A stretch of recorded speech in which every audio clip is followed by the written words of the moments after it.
Hello friends, இது டிஎன்பிஎஸ்சியில் கேட்ட previous year question.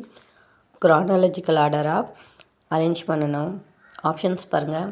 Sarkaria ஆணையம், பல்வந்த் ராய் மேத்தா குழு, ராஜமன்னார் குழு, நிர்வாக சீர்திருத்த ஆணையம். பல்வந்த் ராய் மேத்தா குழு பார்த்திங்கன்னா 1957 ஸ்டார்ட் பண்ணியிருப்பாங்க. எதை ஆய்வு பண்ணனா சமூக மேம்பாட்டு திட்டம் 1952, தேசிய விரிவாக்க சேவை 1953. இதில் பல்வந்த் ராய் மேத்தா குழு பரிந்துரைத்தது என்னென்னா 3 அடுக்கு பஞ்சாயத்து. ரெண்டாவது பார்த்திங்கன்னா நிர்வாக சீர்திருத்த ஆணையம். எந்த இயர்னா 1966. யார் பார்த்திங்கன்னா மொரார்ஜி தேசாய் தான் இன்சார்ஜ். என்னென்ன பரிந்துரை பண்ணியிருப்பாங்கன்னா லோக்பால், லோக் ஆயுக்தா, அப்புறம் மத்திய மாநில உறவுகள், சிவில் சேவை சீரமைப்பு, இதெல்லாம் ஆய்வு பண்ணுறதுக்காக நிர்வாக சீர்திருத்த ஆணையம் கொண்டு வந்திருப்பாங்க.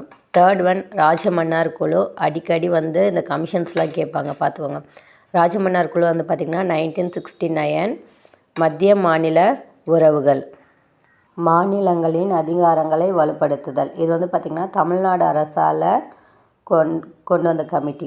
லாஸ்ட் ஒன் சர்க்காரி ஆணையம். சர்க்காரியானாலே என்ன ஆயிரும், இந்தியா அளவில் ஆகிடும். 1983. இது பார்த்திங்கன்னா மத்திய மாநில உறவுகள். அப்புறம் பார்த்திங்கன்னா சமநிலை கூட்டாட்சிக்காக இந்த ஆணையம் ஸ்டார்ட் பண்ணியிருப்பாங்க, சர்க்காரியா ஆணையம்.